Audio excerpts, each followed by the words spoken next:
don't know what the fuck is wrong with me. Well, I mean, you're one of the old people I've known longer than most anybody. I know. I was thinking about it, and I get real emotional about it because, like, I realize I've been pestering you, and of course, you know me, like, because you didn't do the interview. Yeah. There was some process in my mind that eventually became, all right, if he's not going to fucking answer my emails, I understand what he's doing to me.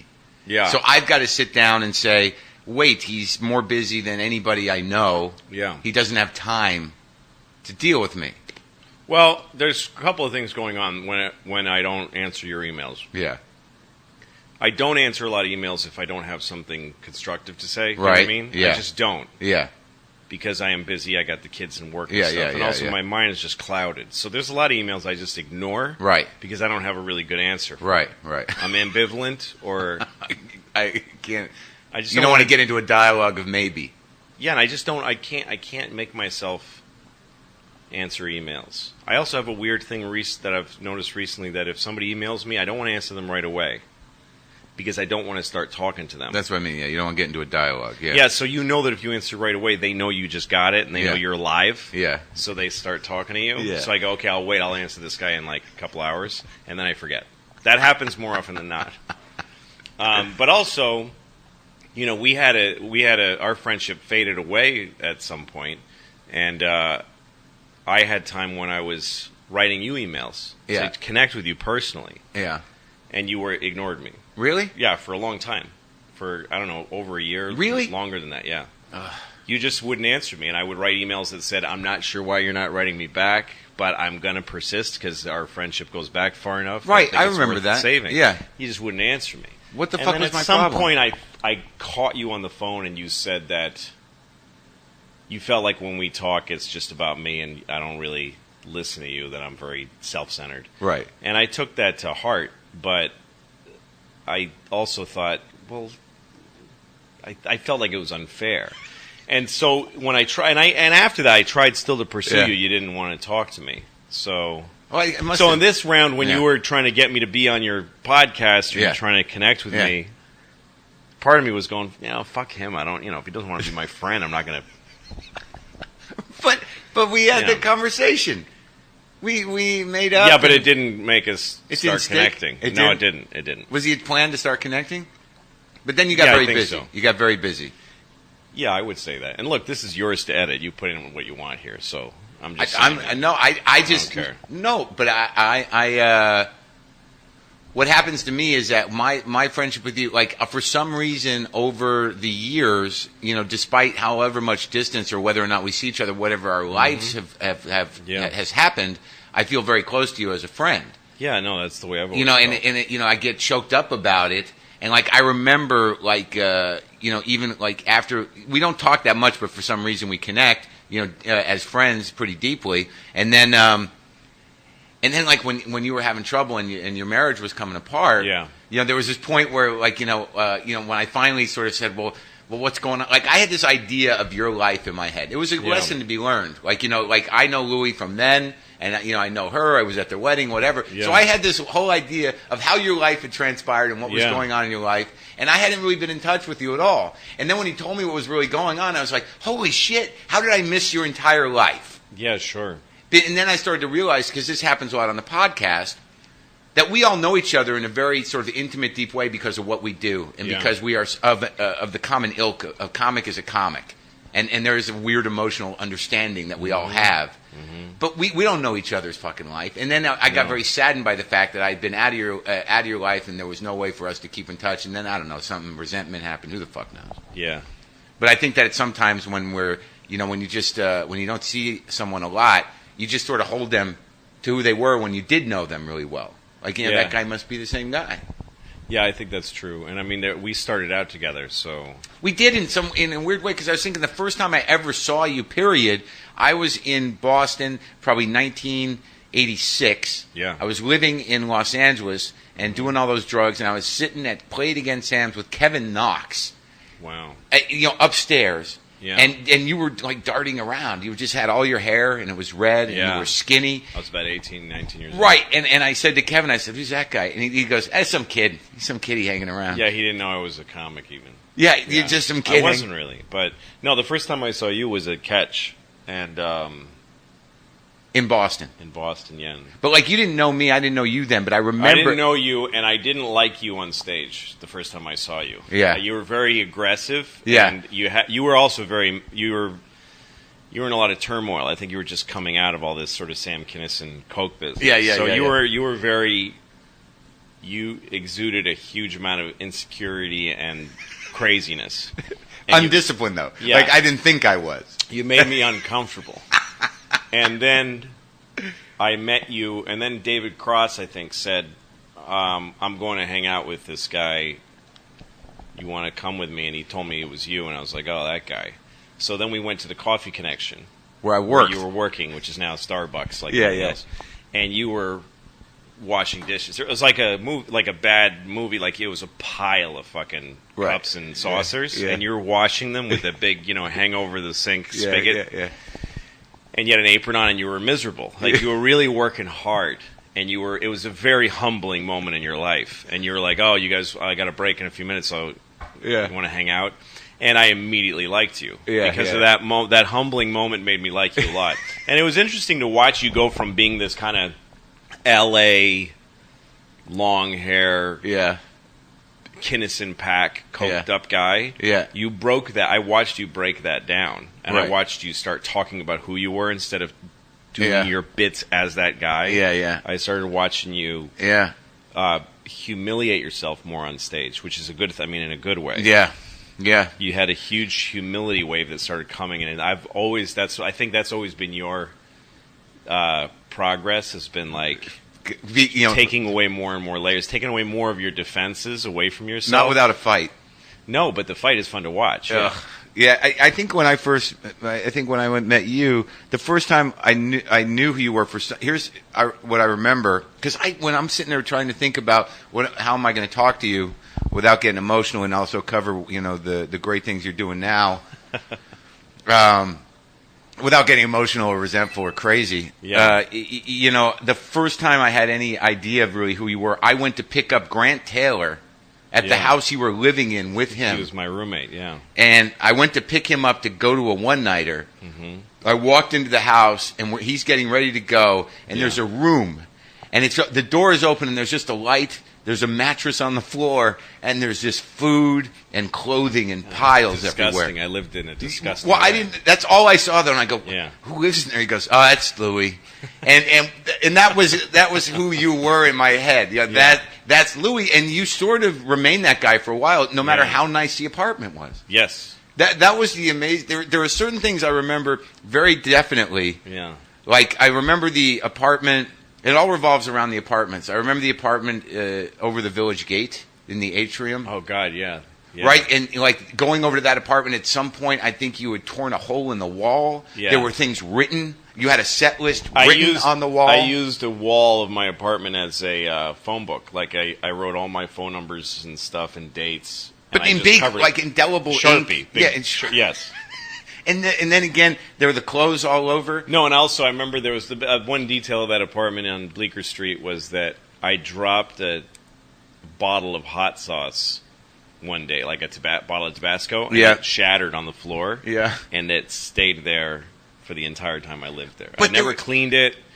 I never cleaned up the glass. Yeah. It was just an area of my apartment I didn't go near after a while. But this sort of, there's something weird about that whole thing that defined you. Even when you got the nicer apartment in Chelsea. Yeah, on 22nd Street. Right, there was a couple of, like, I think defining moments outside of, like, and you had that Murphy bed in Bleecker Street. Yeah. That thing that flipped down. Disgusting. The whole thing was fucking disgusting. Yeah, it was really gross. I just remember that you were this guy that, came from where you did. You didn't go to college. You're from Newton. And you started out really young. And you were, like, building your brain. Yeah. Do you know what I mean? Yeah. Like that, you had this weird, like I remember, like everything. You don't know that I was with you in a couple of severely life-changing moments. I was with you when we went to fucking Blockbuster, and you got that copy Putney Swope. of Putney Swope. Yeah. It was in a bargain bin That's really funny that you tell me that because I remember it. Yeah, because I just bought a VCR for the first time. Right, and we were just going to rent a movie. I can't rent movies because I didn't have a credit card at the time. So you bought them. I bought, and it was the only thing that was for sale that wasn't like a Barney video or something. And I remember you didn't know what it was. No idea. I didn't know what the fuck it was, and it changed your entire perception of movie making. Yeah, it did. Putney Swope by Robert Downey. It just made me think you can do anything you want, even if it doesn't make any sense. Right. What I didn't understand was that just because Putney Swope existed in a shrink-wrap box, it doesn't mean that you can go do that. Right. I mean, I just thought any movie that got made and that has a package is like a lamp in the distance. Yeah, I can do that too. Yeah. But it's not okay. But I'm really glad that was my first big inspiration. Isn't that weird though? Yeah, you were there. It's funny because I was telling somebody this story recently about getting Putney Swope. Yeah. And you didn't remember forgot you were there. There's another thing I think you told that you forgot I was there. That was another amazing day. Is when we found that computer on the street. Yeah, yeah. Do you remember that was me too? I told that story on stage in Nashville recently. Really? Yeah. How did that end? First time I ever. Well, that was there were two things I learned about you that day. We found this fucking computer on the street. It was right by the Chelsea threw it in the garbage. Yeah. It was an old shitty computer. Yeah. And we took it into your apartment, and then like all of a sudden you became this computer wizard. And I opened it up and I fixed it. How the fuck did you know that stuff? Because I took AV repair in junior high school. I took a class that seemed so dry and boring. But you knew how to do DOS and shit, right? Yeah, I knew how to do. My mother was a computer programmer. She is a computer programmer. Yeah. My mother's a software engineer, and she's had computers in our house before anyone had computers in their house. Yeah. We had that kind of modem where you put the phone into this big rubber cradle thing. And she had computers that had punch cards. I mean, that's how far she goes back. So I've always known computers, but I've also always known how to repair electronics because the class I took in junior high school. And we hooked it up and we started getting information. Started learning about this guy's life. Right, and it was weird, right? He was sexually confused. He was a gay guy who had come from somewhere in the South, like one of these places where you can't live as a gay person. Yeah. Been ostracized from his family because he was gay, but also when he hit New York, he started doing drugs and became a credit addict. He started buying things at Saks with his parents' credit cards. Right. And then he went home and he stole his parents' like retirement bonds. And he was writing this in a diary? How do we know all this? The thing is, this is the amazing thing about looking at somebody's computer, and I have some grief about it because it wasn't nice to do that to this person, but at least I didn't tell anybody in his life. Yeah. I just carry his information in my head. But we called him. We saw his... Did we call him? Yeah, just to see if he was a real guy. That. Yeah, no, we didn't say anything. But we just called him, we heard his voice? Yeah. I don't remember that. Well, no, the thing was that we found his lies because we saw what he wrote to different people. There wasn't email then. That's right. There wasn't email then. Right, it was letters. That's how crazy... We read letters that he wrote to different people and a play he had written. Yeah. That we saw what his lies were. Yeah. But he went to a bunch of the story we pieced together because he wrote his family's lawyer, who was the only connection he had to his parents because they wouldn't speak to him. Right. He took all of his parents' money and spent it on crap and drugs. Yeah.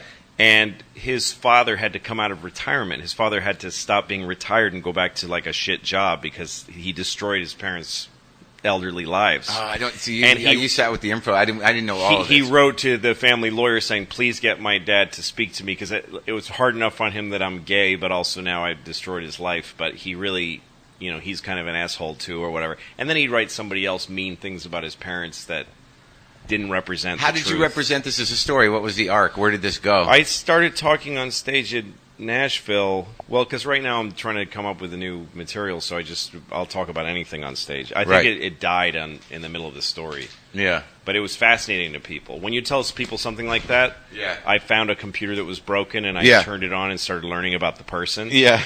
People start really fucking listening. And that guy did have an interesting life from what I knew of it, but... Yeah.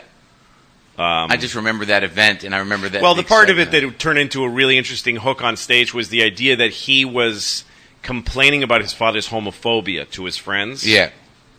And saying, my parents hate me because I'm homophobic, but I know the truth. I think only I know the truth about this guy. Yeah. That his parents hated him because he destroyed their lives because of his fucking credit problems and because of his drug addiction. but he called it, oh, they're just homophobic from the South. Right. And it was an interesting insight to me, and it made me wonder about other people who, like, you ever watch The Sopranos? Yeah, yeah. There was some storyline where Meadow had a black boyfriend. Yeah. And her father was racist against him. He didn't like her having in a mixed couple. And then the boyfriend turned out to just be a prick. Right. And he left her. Yeah. Because he's an asshole. Right. And her mother said whatever happened to him, and you see her wheels spin, and then she goes, Daddy chased him off. And it's bullshit. She lost him. Well, she lost him partly because he's an asshole, but also because she was superficially didn't like her. Yeah.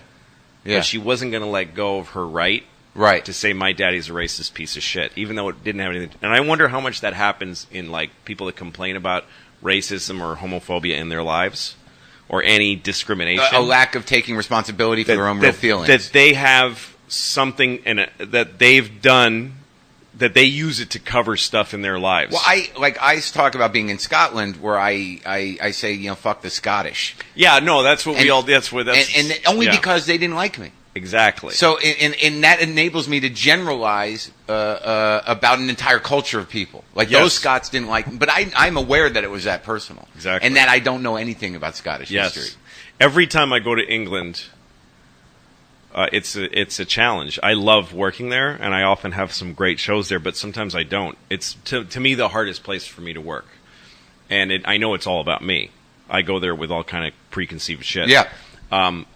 Whenever I come home from being in England, every show I do, I say, fuck the fucking dirty British, and I just say terrible things about them, because I know, first of all, the people here will just get excited. I don't care what crowd. We're still America, and they're still England. Fuck anything is good here. Oh, yeah. As long as we don't acknowledge that we're in trouble. No. Yeah. And I think the other, defining thing, and not so much that I was a defining thing, I'm just trying to remember when I was sitting there, like, I was surprised about how much I know about your career without actually researching it. Just because I knew you. There were times where I'd go to your house and you had all big wads of money, because you came down here in probably, 1988? 88, 89, yeah. And you and Nick DiPaolo, who you've known together. for years, and people see him on the show, you lived together in that fucked up apartment. Yes. That Barry Katz owned. Barry Katz's apartment. Barry Katz, who's,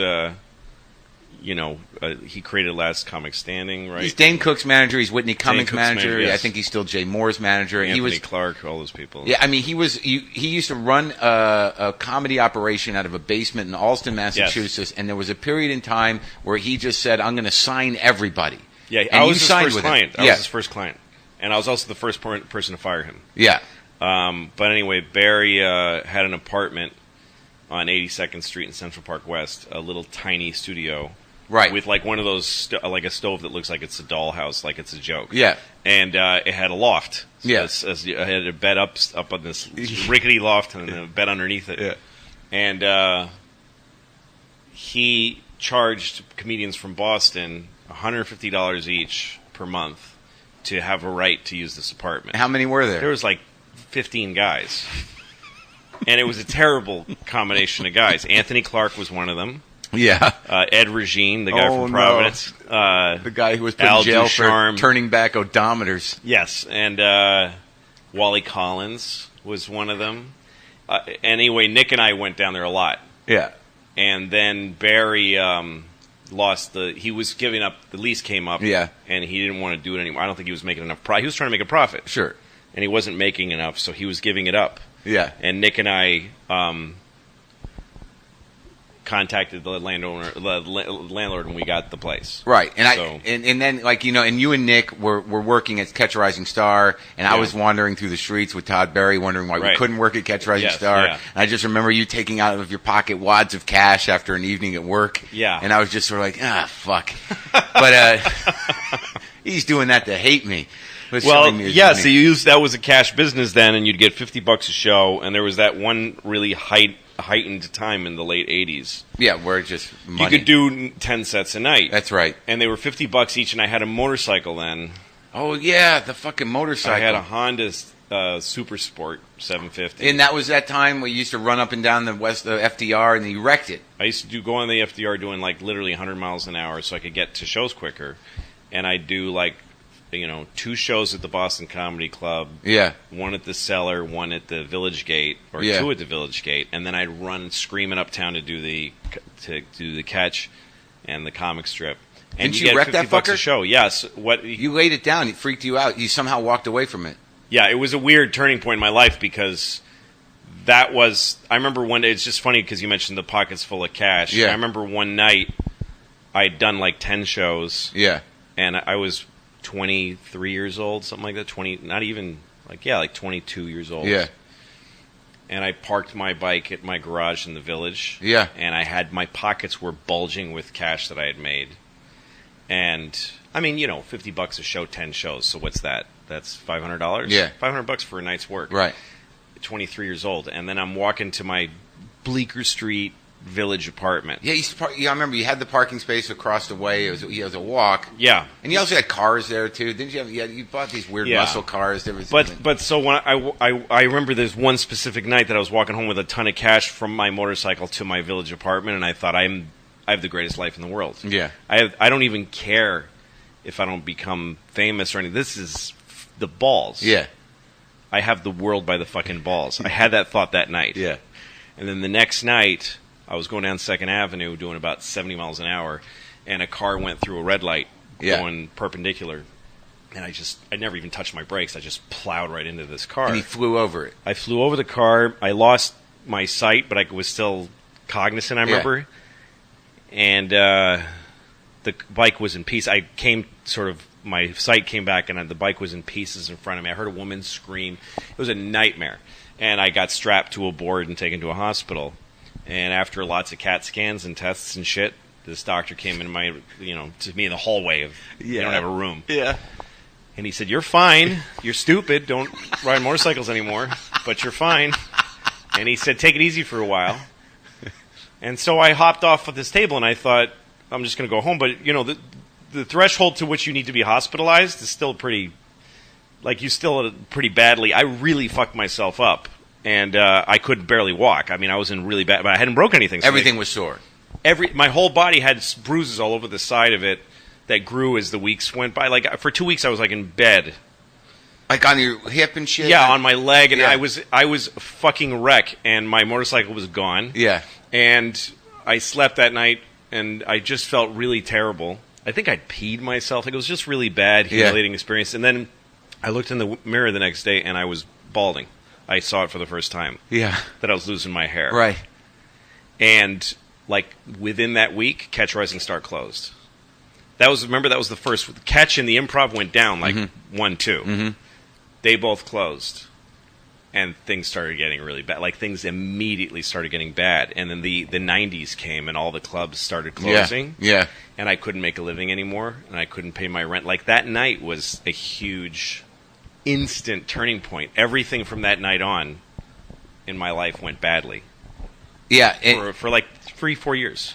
I've always believed that, despite what you think, I think of you, that, out of anybody I know, and I've always said this, that if anybody, has the capacity to create, some genius in this fucking game, you're the guy. Thanks. Because your work ethic is unique, and you very consciously let things get so fucking bad for yourself in order to see if you can rise from it. That's always been this weird ethic you had. That even when you were I remember one time in that fucking Chelsea apartment that you were surrounded by garbage. I mean, real garbage. There was garbage bags that were not being taken out, and I said, "Why don't you take this out?" And you just said, "I just can't do it." I couldn't do it. And there was dishes, there was stink in there. Yep. And then it was right around the same period where you shit yourself on purpose. I don't think I ever really did that. Oh, you don't? I used to do a joke about that, but I don't think I ever really did that. Okay. I used to think about it, just shitting my pants and then cleaning it up and chalking it up to experience. Right. But there was all this. I don't think I ever did that. Okay, all right. I don't think so. I might have. I don't know. But when was the transition? Now, I guess at that time when all the crap started hitting the fan, you got your first writing job, writing for Jon Stewart when he hosted the Carolines. Was that it? Was that the first writing job? Colin Quinn hosted Caroline's Comedy Hour. Jon Stewart was the head writer. And you were the writing for that? Me and David Tell and Susie Essman were the writing staff. And that started your writing career? Yeah, that was the first, writing job I had, yeah. And then you went from there to Conan after a period of time? Yep. Because I think that it's important, especially because a lot of comedians listen to this and a lot of people that are interested in comedy listen to it, that the thing that makes you that thing that evolved you into the great, auteur that you are now and personal comedian was that you were one of these guys. Like in my world, like after a certain point, me being jealous of you, it serves no purpose, because and people don't realize this when they listen to this, is that your automatic feeling is like, I'm a comedian, that guy's a comedian. Why the fuck does he get that? Right. That people don't realize it, and then at a certain point you're like, well, because I can't do what that guy does, or I'm not doing what that guy does. He's playing a different instrument. That's all. Yeah. But because we're all comics, you think like, who gave them that? Right. And the thing is that you could write and produce television and do stand up, and you were making short films at the time, all at the same time. Yes. But what's happened now, and we can talk about it because it's interesting, because your evolution from what was basically an absurdist point of view, that when you started and all the way up to probably, not that long ago, your jokes were really, about ridiculous, silly poetry. Yeah. They were crass, and some of them were deep, but they were still not invested in your life. Absolutely true. Yeah. And at some point that turned, because I think your anger got to a level where you thought you were denying yourself. Yeah. By not engaging in your life. Yeah, definitely. Now, so you were one of the original crew on the first Conan. You defined the original Conan O'Brien show with Dino and with Robert. Yeah, Robert Smigel was the head writer, and that was what stopped the slide for me, because after that motorcycle accident, I just kept losing money and opportunities. And I remember I called you. That's funny when you're talking about things that you were there for, because you had moved to San Francisco. Right. You had this forward thinking of like, I want to actually live like a human being, and I don't want to live in this place where if I can't get two shows in a week, I'm literally starving to death. Yeah. So you moved to San Francisco and were living like a person. And I had visited you out there, and I loved the life you had. And then I went back to New York, and I was doing Tony Camacho gigs. But wait. Can I just put something in real quick? Yeah. You went to San Francisco, I think, and this is who Louis is. I think you bought a car off a comic. Didn't you? You bought a Trans Am. I went to L.A. and I bought, because I was going to do L.A. and then I was going to do San Francisco. I bought a 68 Mustang. But this was just a road trip, and you bought a car. I bought a car. But you know what? I don't regret that, because... No, it's not a matter of regret. It's just who you are. I couldn't rent cars because I couldn't get credit for years. Yeah. Because I couldn't pull my life together. So you bought a car with it? I bought a car. It cost me $1,100. It was a black 68 Mustang. But didn't you lose your credit because you bought a car with your Amex? Yes, that's why I lost my credit, because I bought a BMW with an American Express card. And I had to give the car back, and everybody that was involved with it, the car dealer and Amex, were like, we're going to let you out of this, but you're never going to get a credit card again. Right. It took me... Well, I finally got a credit card by getting one of those credit cards that you just pay money for. I remember that. And it rehabilitated me. It took me years to get a credit card. And the other thing you did was you were locked out of your apartment once, so you got a room at the Ritz? Or something like that? I used my when I got an Amex card, I just became an idiot. Yeah, I couldn't get into my apartment, so I got a room at the Ritz-Carlton in Central Park. Yeah. And I stayed there for like 3 nights. And Amex isn't a credit card, it's you got to pay every month. Yeah, I know. So I just couldn't. Yeah, there was 1 month that I just went. I bought a BMW. I stayed at the Ritz, and then that was it. Yeah, and I was also on an installment plan with Amex for years to pay that back. I have an Amex card now. I don't know how they don't remember, but you bought the Mustang for $1,100. $1,100, and then I drove it from L.A. to San Francisco. I was with a girl who wasn't fucking me, but she wanted to go camping with me. And she and I drove around and camped. We bought 2 pup tents, and we drove around in a Mustang and went camping in like the Great Grand Canyon in fucking Utah. And it was a tremendous trip. But you guys were at each other's throats, right? We hated each other. When we got to Yosemite, and she was being so awful to me. Yeah. That I said, I'm taking you. She had somebody she was staying with in San Francisco. Right. And we were supposed to be there like in 5 days. Yeah. I said, you're going to your friend's house today. And we got in the car and we drove through Yosemite all the way to San Francisco without speaking to each other. Oh. And we saw like fucking bears, Nothing. fighting, and we couldn't talk to each other about it. But she's now. I actually got emails from her last year, and I was really happy to hear from. She was a cool person now. Yeah, I think. she is, kids. yeah. We all have kids now, except for you. But Okay. So, sorry. Anyway, this is your when I called you. Yeah. At Conan. Yeah, I wasn't doing well, and I was doing gigs in, like the Nanuet Holiday Inn. Sure. Stuff like that. Was it what was that, the Taunton Regency? Taunton Regency. Well, I'd have to go up to Boston sometimes and did Yeah, those. that's what we did, But yeah. there was the New York equivalent, which Right. is like the Connecticut fucking right. whatever. One-nighters. And places like Ronkonkoma Comedy Club in Yeah. Long Island. I mean, just terrible, terrible. When everyone was shitting on comedy, it wasn't. And you had to drive up to 4 or 5 hours to make $200, $250. $200, and I was working a lot for a guy named Tony Camacho, Yeah. who one night I worked Rascals Comedy Club in New Jersey, Yeah. middling for some guy for $100 a show. Yeah. And at the end of the week, he paid me like $150 light of what he owed me. Yeah. And I said, "You owe me more," and he just laughed at me and said, "Yeah, what are you going to do about it? Come on, you need the work. What are you going to do?" And I was like, "Wow, you're just going to take my money." But he was right. I worked for him several times after that. These guys are the gatekeepers. No, they're amazing. So that's where I was at. Right. And then SNL had a huge turnover. Saturday Night Live threw out a huge amount of their cast. It was one of their biggest. That's when was that when I went in? Was it 95, 94? Oh, no. This Right. is 93. Right. It was, or summer of 93. Right. And everybody I knew got hired. Every single person. David Tell was a writer. Yeah. Jay Moore was a writer-performer. Sarah Silverman, writer-performer. Lark Keitlinger. Yeah. Janine Garofalo. Yeah. I mean, my entire generation of comics got hired in SNL. Everybody. Yeah. And I was at the same audition. I auditioned the same night. And I remember I was on first. They put me on fucking first. And Jon Stewart was hosting. Right. And Louis Ferranda, who ran the club then, the SNL people hadn't shown up. So Right. I said, "I just want to start. Let's get going." And he told me to go on without them being there. Yeah. And I said, "But they're not going to see me." And he said, "We got to get going. I don't care." And I mean, I was crushed that I was just not going to get seen. The gatekeepers. Again. Yeah. So Jon Stewart was my friend, and he said, "I'll do as long as I can." Yeah. And he did like 20 minutes to open, but then he kind of shrugged at me and said, "I got to bring you up." And I went on, and the instant I went on, the SNL people came in. And not only did they come in at a bad time, they also fucked up my set because they were huge. Seating. Yeah. Big, it was like Seating 12 people. Yeah.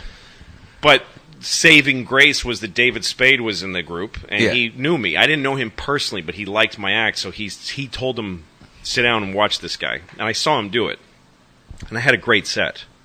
And then everybody else followed. And the next day, everybody found out who was hired. Everybody was hired, and I wasn't.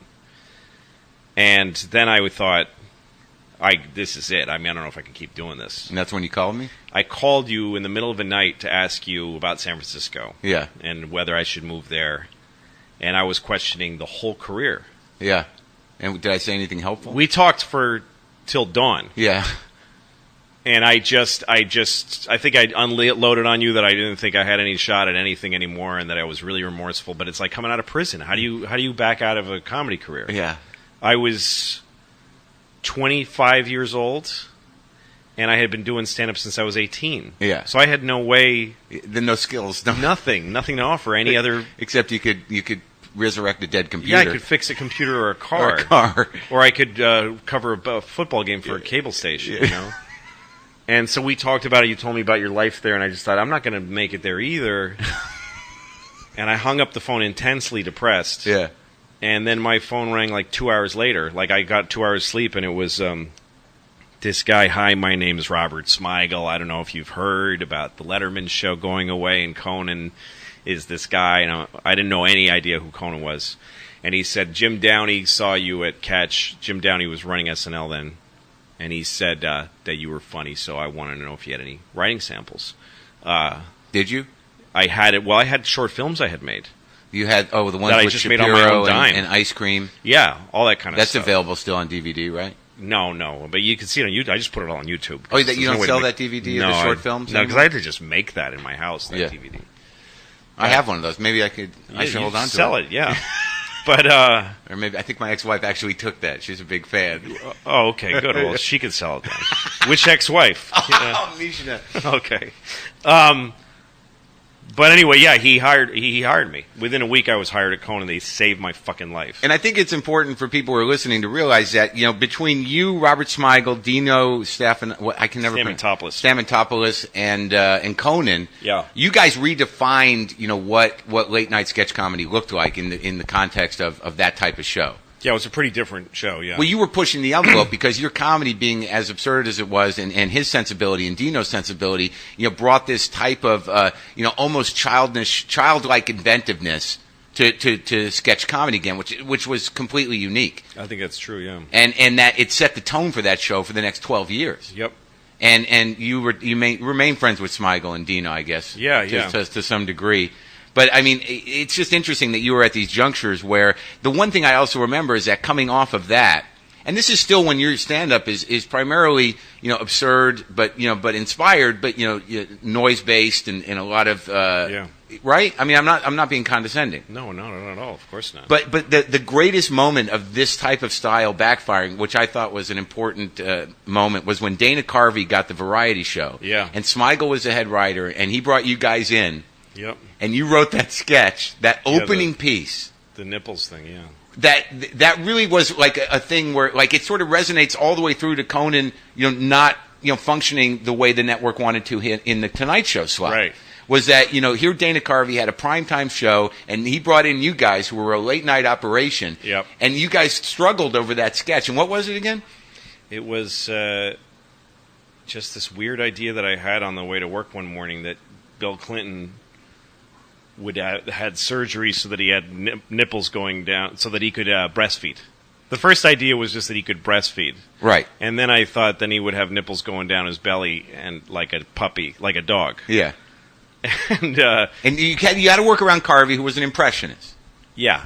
That's who I think you were that's why I for. said Bill Clinton. Right, yeah. right, of course. But I also did like the idea of Bill Clinton breastfeeding a baby. Right. Like on national TV to Right. show that he was nurturing right. So it was a good-hearted idea, but it was the opening sketch for the first show, was it not? Yeah, and it shouldn't have been. I mean, I argued against it being the opening sketch because I thought it's going to kill us. But the network really wanted Dana to do an in-one. It was like just this thing where they wanted a thing where Dana, in a character, talks to a camera. And it's the only option we gave them that had that.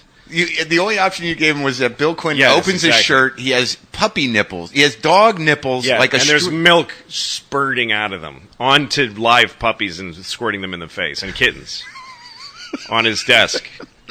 And what was the blowback from that? Really scared the shit out of people. It really bummed people out. Because we were on right after Tim Allen's show. We were not a late night show. Yeah. We were on at fucking 8:30. Yeah. Or 8 o'clock. I think we were on like it was something crazy, like, what are you doing? Mm-hmm. And I learned a lot from that whole experience. It was a terrible, terrible experience. I hated it. I hated being on that show. What did you learn? I just learned that you can't force people to like something if it's not what they want. I mean, it's not. Why were we trying to make these people? We would get these letters that were heartbreaking. You know, that really hurt my feelings. Like people that are really like just were so upset by what we did. But in that sense, though, like you and Dino and Robert, you know, though Robert is. He's a little more cartoon thinking, but yeah. I mean, wasn't that part of the agenda? Was it to push the envelope? Well, when we did the show, ABC had NYPD Blue on the air, yeah, and they had created something new in television, which was a watershed hour. That, you know, in British television, they have a watershed hour. Right. After a certain hour, you can do absolutely anything you want. Nudity, right. It doesn't matter, because they just figure kids have gone to sleep. That's how they handle it. Yeah. If you're dirty, you go after watershed. Well, ABC started saying words like shit and asshole on NYPD Blue. That was brand new. Yeah. So I think actually we were on honestly, I think we were on 9 o'clock because we were right before NYPD Blue. Right. And so that's what they said. You're the first show before that time, so you can be really edgy. We want you to get in trouble. We want you to make waves. That's what they told us. The wrong group of guys to do that. So we came on. I was actually the head writer, and Robert was the executive producer. He wanted to make me head writer because he wanted to be on. He was in the cast. He wanted to be able to do both. And but then after we signed during the summer that we developed the show, ABC was sold to Disney. That's when that happened. Right. ABC was bought by Disney. And so we all of a sudden everything changed. Yeah. And they said they stopped saying you're on before NYPD Blue. They started saying you're on right after Tim Allen. That became the focus of the show. Right. And they put Dana on a huge 2-page ad in TV Guide with his arm around Kermit the Frog. Oh my God! A picture he never posed for. Yeah. And he was furious. Yeah. And the expectation for the show was this is going to be very sweet. And Yeah. Dana's a sweet guy. He's not a guy. He's not a guy you think of as irreverent. Well, He's when just you a were really trying to sweet sell guy. him on the breastfeeding thing, what was that like? He loved it. I mean, Dana was a gamer. I loved him. Yeah. Dana's a great guy, and he's an enormously talented, just funny actor, and he's got old chops. He's a real traditional. He's like Sid Caesar or something. Right. I thought the show had great potential because of what he could do and what he was willing to do. Yeah. He was willing to do anything. Right. And I think, okay, so now if we move into like the other stuff, I think one of the other turning points, you have this uncanny ability to really hold on to small bits of wisdom that sort of define your life for a while. You know, and I've noticed that, people who, and this is for me included, but you also, that people whose fathers were, primarily absent, tend to try to put their life together on their own. That's a really interesting observation. I think that's true.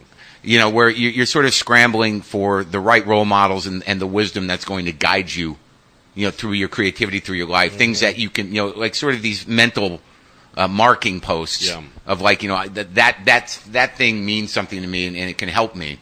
And I remember when Francis Ford Coppola was a guest on Conan, and you guys were doing Bad Fruit Theater. Yeah. Which was really just small puppetry with rotten fruit, from movie scenes. And you were like really obsessed with this. We're going to do Apocalypse Now. You brought me in to do Dennis Hopper's voice. Yeah, I remember. And I think like the Dennis Hopper rotten peach, fell off its thing.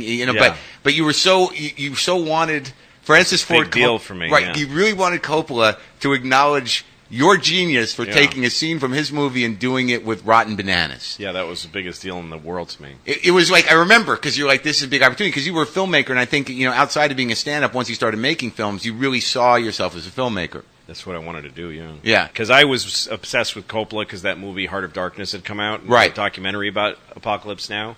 And that was a massive inspiration. That made me believe that I could be a filmmaker. Because the way he... How crazy he was. And how he worked against the odds and made that happen. He made that movie happen without anyone really wanting him to. Yeah, and he had a large enough personality and enough talent to people where people would tolerate. Yeah, and there was a moment, and when you talk about little things that have been guiding principles for me, that one has like eight of them in them. And one of them was... this guy in the movie saying the way Francis operates is he wants to make a movie, he just starts making the movie. Yeah. He doesn't wait for permission or for even the money. He just starts making the movie. And he figures if I start making the movie, people start joining along. And that's how I've done everything since then. Just start making it and give it a life. Well, that always amazed me about you, and we'll come around to that in a minute, is that, you wrote an entire... You would write these scripts that were based on ideas that, like, I would have if I had the idea, be like, that's ridiculous. And you would have this ridiculous idea and write a movie about it, yeah. What was that fucking script, The Beard? Oh, Annie's Beard. Yeah. What was that about? That was about a woman, like a pretty young woman. Yeah. Who works in show business. Based on Lorne Michaels' assistants. He had all these blonde assistants back then. Like a mean-spirited pretty girl who works for a big studio mogul. Yeah. And drives a Jetta, whatever. And one day she's talking on the phone. Yeah. She's driving and she plows into a kid and kills a kid. Yeah. And the kid happens to be a girl who has a beard, like a full man's beard. See, right there I would stop the movie idea. Exactly. So she has this beard, and you just see it. It's not made a big deal out of. You just see when you see the kid get hit, the kid has a beard. Yeah.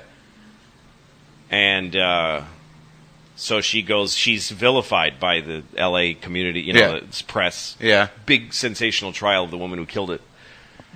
Gorgeous, rich woman on a phone killing a kid. It would be, So she's on trial, and the kid has a little, the dead girl has a brother who says...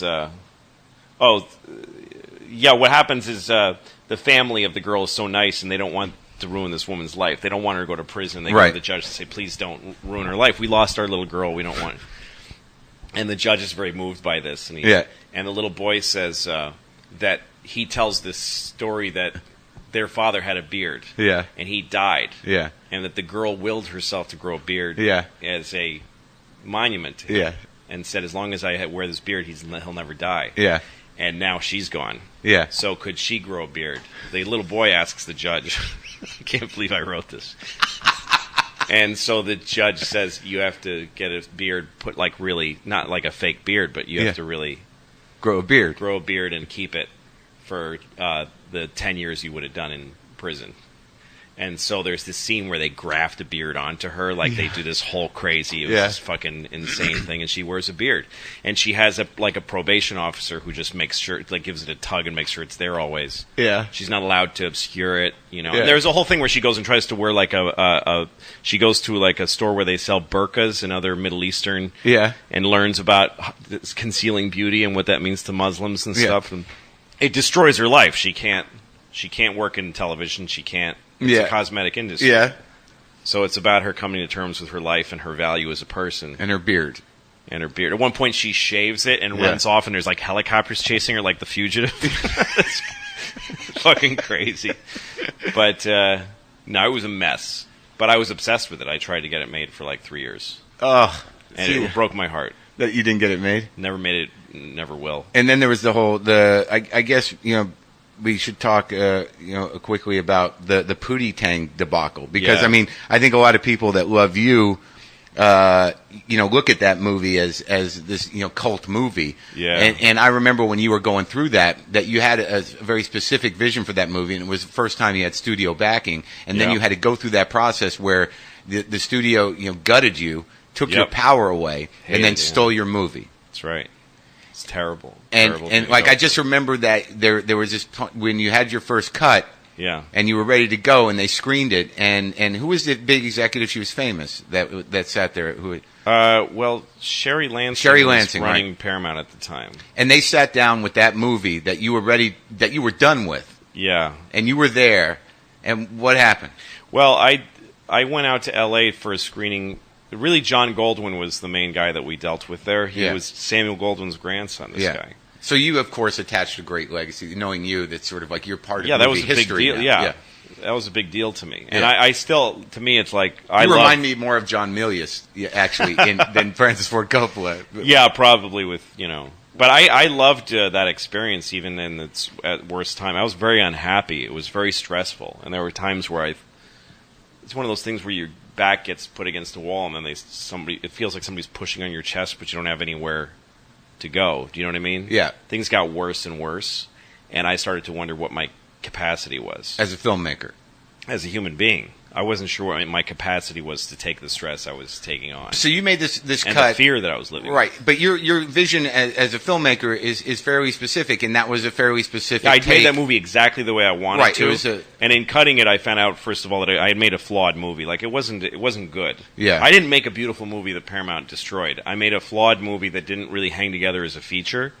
I would, with the wisdom I have now, I would have, if I were them, just let it be released the way I made it. Yeah. And just see what happens. It wasn't a big risk. It was a $3 million movie. Yeah. And Chris Rock was in it. Yeah. It made its money back the first weekend. It was fine. Yeah. I would have just let it go because they wasted an enormous amount of money recut. They recut for almost a year. And they just poured money into it trying to make it better, and it never was going to be any better. It just got worse. But did you get that feeling during that time? Because I remember the time where there's a story about about Ken Kesey and One Flew Over the Cuckoo's Nest, which was a stage play. He agreed to letting them make the stage play from his book, but he did not sign off on the movie. Right. And there's that story where they figured out a legal loophole, and they based a movie on the stage play. And an interviewer asked Kesey, "Did you go see the movie?" And he said, "Look, if a couple of Hell's Angels came to your door and knocked on your door and said, 'We're raping your daughter, you want to come out and watch?' Yeah. Would you go?" No, it's a good way to put it. But I didn't think of that movie as my kid. Also, I signed on to it. When we first started talking about doing Pootie Tang, they were going to do it with Paramount Classics, which was like their little indie arm. And they were going to make it for $2 million. And I was so excited.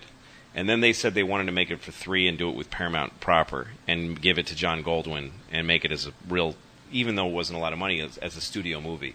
and I said I didn't want to do it because I thought that process would destroy it. I didn't think I could work under that. Yeah. Not on Pootie Tang. Right. It's a crazy idea. But then the interesting thing about like knowing how politics and show business work, which I think this was the big lesson for you, is that they then took the movie and they hired people you knew and had worked with on the Chris Rock show, which you also wrote. That's right, and also movies on my little short movies. I had a lot of people on it. Rick Shapiro was in Pootie Tang. Well, but all I mean, these just guys in I'd done this goofy stuff with. Right, but in the sense that they were going to take your movie and then rewrite it and recut it. Oh, you mean when they went to redo it? Yeah. They hired Ollie Leroy, who was a writer. He was one of my friends, one of the writers I worked with on Chris Rock. Yes. Now, did that destroy relationships for you, or at some point did you we're not accept? Friends now. Oh, okay. I hated what he did to the movie, but I don't know. His job was different than what my job was, so right. I look at it very differently now. But at the time, I was pissed off at him. So getting for back taking to the job and for hurting the movie. Yeah. Yeah. So getting back to the Coppola episode of Conan, because I remember what he said to you. That out of all this expectation, I'm more interested in what do you remember, because I wonder what do you remember that happened? Well, I remember that that you really wanted him to recognize. Yeah, him. I wanted to get a big ups from him. Yeah, you'd done this thing with the bananas. It took days. Yeah, to write this scene. It was a scene where you going to say he was a wise man, he was a kind man, yes. He had plans, he had wisdom. Bullshit, man. and that you really wanted Coppola to sort of tip his hat. Yes. At you for this great puppet show that you put on from his thing. Yep. And he sort of iced you a little bit. I said, hey, somebody introduced us. This is Louis C.K. He's the one who created the fruit thing that you saw, that you just watched. Yeah. And Coppola smiled tightly and went, it's very nice, thanks. But then the thing that he said to you was, do you have kids? No, I don't remember that. Tell me what that is. I don't remember that. He asked you if you had kids, and you said you didn't. And he says, well, you can't be a real man unless you don't know what it's like to work.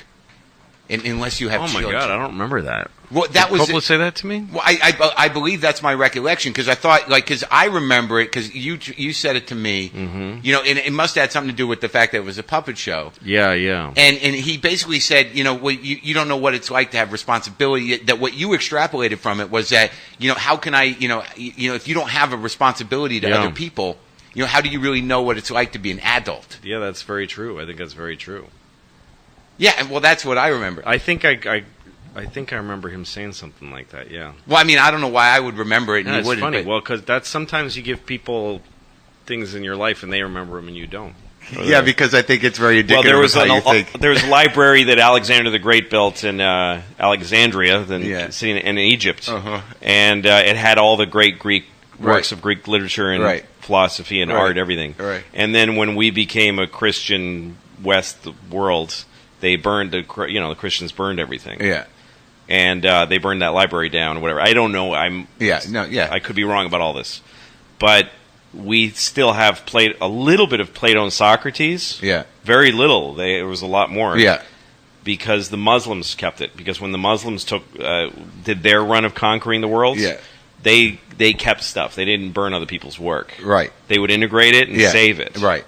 So we have all Greek literature and philosophy and all that stuff exists because the Muslims held on to it while we were going through the Dark Ages and forgetting everything and letting this Jesus-y shit ruin everything. Yeah. And then when we came out of the haze, the Muslims were there saving it for us. Yeah, and that was, you use that to sort of exemplify. You remembered this Coppola thing and I don't. Yeah, this is very great about the way you think, because like you have minor problems in your life, and I always like, if it could be like, I really have to stop eating ice cream.